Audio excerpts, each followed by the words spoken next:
प्रिय छात्रों, जैसा कि इससे पिछली वाली वीडियो में मैंने आपको बताया था कि क्रिस्टल फील्ड विभाजन के परिणाम और उसके उपयोग क्या हैं। पहला जैसे मैंने आपको बताया था चुंबकीय गुण, कि चुंबकीय गुणों की आप किस प्रकार से व्याख्या करेंगे कि इसका चुंबकीय गुण अधिक है या कम है। सबसे पहला सवाल जो आता है कि जितने अयुग्मित इलेक्ट्रॉन होंगे उतना ही चुंबकीय गुण अधिक होगा। दो सवाल होते हैं, कोई भी कॉम्प्लेक्स अगर आपको कलर दे रहा है और उसका चुंबकीय गुण है, उसकी व्याख्या अयुग्मित इलेक्ट्रॉन के आधार पर की जाती है।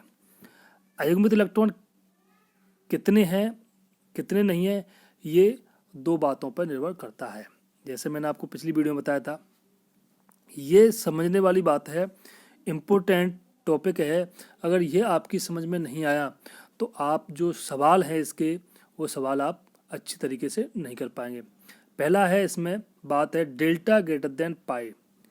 आप इसको अच्छी तरह से समझ लो। डेल्टा का मतलब है क्रिस्टल फील्ड विभाजन ऊर्जा, मतलब लोअर जो फील्ड कॉम्प्लेक्स हैं, निम्नतम ऊर्जा के कक्षक हैं और उच्चतम ऊर्जा के कक्षक हैं, उनके मध्य की जो दूरी है उसको बोलते हैं क्रिस्टल फील्ड विभाजन ऊर्जा। और जो पाई है उसको बोलते हैं पेयरिंग ऊर्जा। किसी भी कक्षक में अगर इलेक्ट्रॉन पहले से उपस्थित है और उसके साथ में अगर दूसरा इलेक्ट्रॉन युग्मन में आता है तो एक ऊर्जा निकलती है, उसे बोलते हैं हम पेयरिंग ऊर्जा, युग्मन ऊर्जा। तो डेल्टा और पाई, इसका आप सीधे सीधे संबंध है। अगर प्रबल फील्ड संकुल है, प्रबल फील्ड संकुल का मतलब है अगर आपका स्ट्रॉन्ग लिगेंड है, नोट करना, अगर स्ट्रॉन्ग लिगेंड है तो डेल्टा का मान पाई से अधिक होगा। इसका मतलब है कि जो आने वाला हमारा इलेक्ट्रॉन है, कौन सा इलेक्ट्रॉन, D3 के बाद D4 इलेक्ट्रॉन, D3 तक तो इलेक्ट्रॉन नीचे बढ़े जाएंगे, निम्नतम ऊर्जा के कक्षकों में ही आएंगे, लेकिन जो चौथा इलेक्ट्रॉन हमारा D4 इलेक्ट्रॉन है वो कहाँ जाएगा, निम्नतम ऊर्जा के कक्षकों में जाएगा। क्यों? क्योंकि डेल्टा का मान पाई से अधिक है। इसका मतलब निम्नतम ऊर्जा के कक्षक और उच्चतम ऊर्जा के कक्षकों के मध्य में दूरी अधिक है, विभाजन अधिक है, इसीलिए चौथा इलेक्ट्रॉन निम्नतम ऊर्जा के कक्षकों में जाएगा। तो सीधा फंडा है, स्ट्रॉन्ग फील्ड लिगेंड है तो चौथा इलेक्ट्रॉन निम्नतम ऊर्जा के कक्षकों में ही पेयरिंग करेगा। इसका मतलब डेल्टा ग्रेटर देन पाई।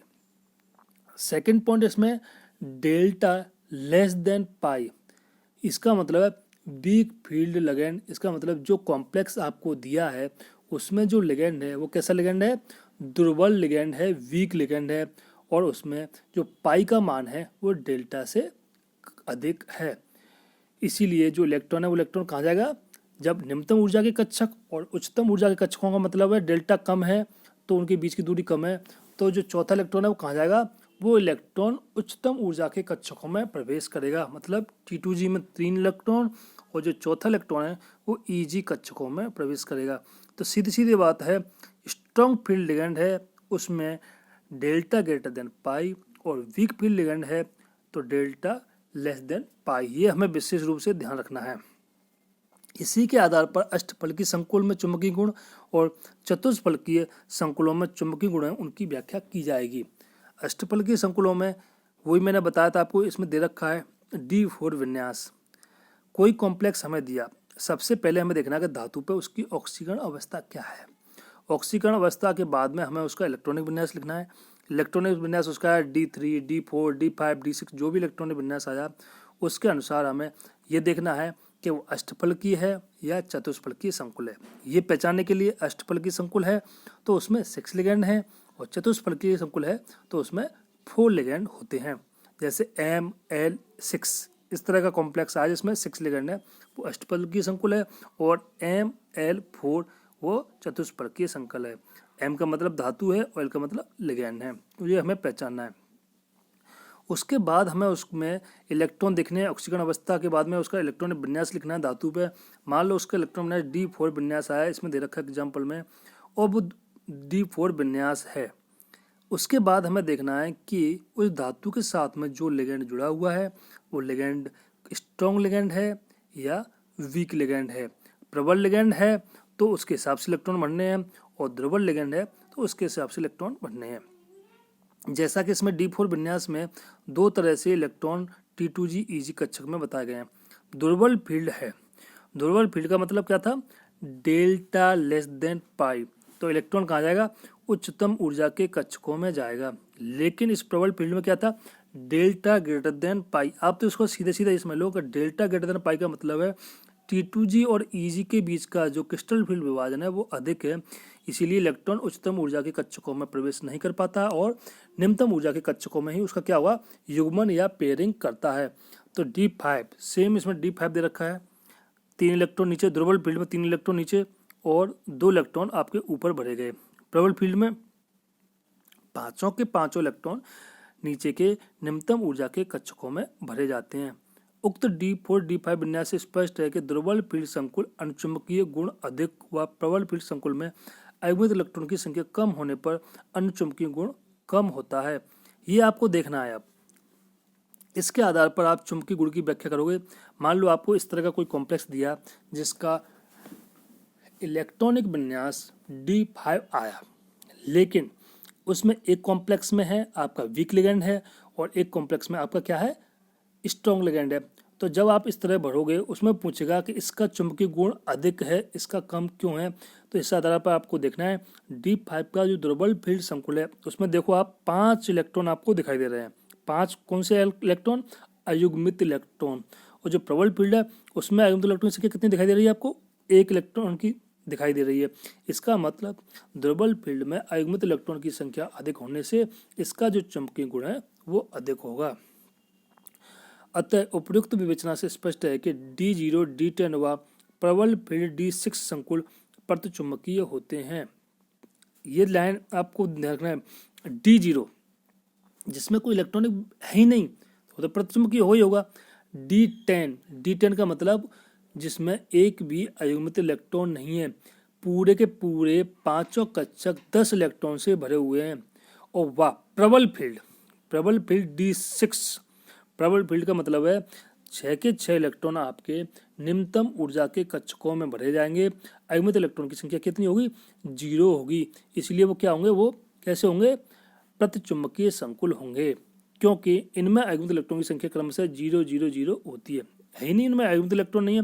जिसमें अयुग्मित इलेक्ट्रॉन की संख्या 0 है वो क्या होंगे, प्रतिचुंबकीय कहलाते हैं, और जिसमें अयुग्मित इलेक्ट्रॉन की संख्या होती है वो अनुचुंबकीय संकुल कहलाते हैं। ठीक उसी प्रकार चतुष्फलकीय संकुलों के चुंबकीय गुण, चतुष्फलकीय संकुलों में चुंबकीय गुणों की क्रिस्टल फील्ड सिद्धांत की व्याख्या अष्टफलकीय संकुलों के समान ही होती है। सिर्फ एक अंतर है चतुष्फलकीय और अष्टफलकीय में। अष्टफलकीय में निम्नतम ऊर्जा के ट्रिपलेट कक्षक नीचे होते हैं और चतुष्फलकीय में ये ट्रिपलेट कक्षक उच्चतम ऊर्जा के होते हैं। तो इलेक्ट्रॉन का जो बनने का क्रम है उसमें जो पहले 3 कक्षक नीचे थे, 2 कक्षक ऊपर थे, जस्ट इसमें उल्टा हो जाता है, 3 कक्षक नीचे होते हैं और 2 कक्षक ऊपर होते हैं। मतलब नहीं, 2 कक्षक नीचे होते हैं सॉरी, और 3 कक्षक ऊपर होते हैं। जस्ट अष्टफलकीय संकुल से चतुष्फलकीय संकुल जस्ट उल्टा होता है। उसमें जो ट्रिपलेट कक्षक नीचे थे, इसमें वो ट्रिपलेट कक्षक उच्चतम ऊर्जा के होते हैं। उसमें जो डबलेट कक्षक उच्चतम ऊर्जा के थे वो इसमें निम्नतम ऊर्जा के हो जाते हैं। उसी के आधार पर इसमें इलेक्ट्रॉन भरे जाते हैं। इलेक्ट्रॉन भरने का क्रम सेम वही है, डेल्टा ग्रेटर देन पाई या डेल्टा लेस देन पाई। मान लो इसमें दे रखा है D1 दुर्बल और प्रबल फील्ड संकुल है, तो 1 इलेक्ट्रॉन है वो निम्नतम ऊर्जा में ही भरा जाएगा। D2 है वो निम्नतम ऊर्जा में भरा जाएगा। D3 है, D3 आने पर इसमें जो तीसरा इलेक्ट्रॉन वहाँ पर चौथे इलेक्ट्रॉन पर होता था अष्टफलकी में, चौथा इलेक्ट्रॉन कहाँ जाएगा, चतुष्फलकी में D3 के केस में अगर दुर्बल फील्ड है तो तीसरा इलेक्ट्रॉन कहाँ जाएगा, ऊपर जाएगा, और अगर प्रबल फील्ड है तो तीसरा इलेक्ट्रॉन नीचे ही भरा जाएगा। D4 के केस में अगर दुर्बल फील्ड है तो इलेक्ट्रॉन ऊपर जाएगा और प्रबल फील्ड है तो इलेक्ट्रॉन नीचे जाएगा। इसका मतलब उपयुक्त विवेचना से स्पष्ट है कि D0 प्रबल फील्ड D4 तथा D10 विन्यास वाले चतुष्फलकीय संकुल प्रतिचुंबकीय होंगे तथा शेष सभी धातुएं अनुचुंबकीय संकुल बनाएंगे। सीधा सीधा इससे स्पष्ट है कि जो D0 उसमें इलेक्ट्रॉन है ही नहीं, प्रबल फील्ड D4, उसमें प्रबल फील्ड आया था D6 अष्टफलकीय केस में, क्योंकि प्रबल फील्ड D6 में वहां पर अयुग्मित इलेक्ट्रॉन की संख्या 0 थी, क्योंकि निम्नतम ऊर्जा के 3 कक्षक थे जिसमें 6 इलेक्ट्रॉन आपस में युग्मन कर लेते थे और अयुग्मित इलेक्ट्रॉन की संख्या 0 होती थी। लेकिन इसमें क्या है, D4, क्योंकि यहाँ निम्नतम ऊर्जा के 2 कक्षक हैं जिसमें चारों इलेक्ट्रॉन युग्मन करने के बाद अयुग्मित इलेक्ट्रॉन की संख्या 0 हो जाती है। तो ये आपको चीज ध्यान रखनी है कि अयुग्मित इलेक्ट्रॉन की संख्या 0 है तो वो प्रतिचक्रीय संकुल होंगे। अब सवाल आपसे पूछा जाएगा, आपको 2 कॉम्प्लेक्स दिए जाएंगे कि यह कॉम्प्लेक्स अनचुंबकीय व्यवहार प्रदर्शित करता है और यह कॉम्प्लेक्स प्रतिचुंबकीय व्यवहार प्रदर्शित करता है, क्यों? तो आपको सबसे पहले देखना है कि उस जो धातु है, सबसे पहले तो आपको देखना है कि ये अष्टफलकीय है या चतुष्फलकीय है। ये देखने के बाद में फिर आपको देखना है कि जो धातु है उस धातु पे ऑक्सीकरण अवस्था क्या है, उसकी ऑक्सीकरण अवस्था क्या है। ऑक्सीकरण अवस्था करने के बाद में उसका इलेक्ट्रॉनिक विन्यास कितना आ रहा है, D1 आ रहा है, D2 आ रहा है, D3, D4। फिर उसके बाद आपको देखना है कि जो धातु के साथ में लिगैंड जुड़ा हुआ है वो लिगैंड कैसा है, दुर्बल लिगैंड है या स्ट्रॉन्ग लिगैंड है, वीक लिगैंड है या स्ट्रॉन्ग लिगैंड है, उसके साथ में जो वो आपको देखना है। उसके आधार पर आपको फिर अष्टफलकीय है तो उसको 2 भागों में तोड़ना है, T2G और EG। चतुष्फलकीय है तो भी उसको आपको 2 भागों में तोड़ना है, E और T2। ये करने के बाद में फिर आपको इलेक्ट्रॉन उसमें भरना है। इलेक्ट्रॉन भरने के बाद में फिर आपको देखना है कि अनचुंबकीय वो स्ट्रॉन्ग लिगैंड है तो किस तरह से इलेक्ट्रॉन भरे जाएंगे और वीक लिगैंड है तो किस तरह से इलेक्ट्रॉन भरे जाएंगे। इसके बाद में आपको फिर लिखना है कि इसमें अयुग्मित इलेक्ट्रॉन की संख्या थी इसीलिए अनचुंबकीय व्यवहार प्रदर्शित करता है, इसमें अयुग्मित इलेक्ट्रॉन की संख्या 0 है इसीलिए ये प्रतिचुंबकीय व्यवहार प्रदर्शित करता है। इस प्रकार के सवाल आपको हल करने हैं। तो ये आपको इलेक्ट्रॉन का भरना आना चाहिए। इलेक्ट्रॉन का भरना जब ही आएगा जब आप सबसे पहले उसमें स्ट्रॉन्ग लिगैंड है या वीक लिगैंड है, उसके आधार पर इलेक्ट्रॉन को आपको T2G और EG में भरना आना चाहिए। तो मेरा मानना है कि अब आप आराम से इलेक्ट्रॉन को T2G और EG में आसानी से भर सकते हैं। धन्यवाद।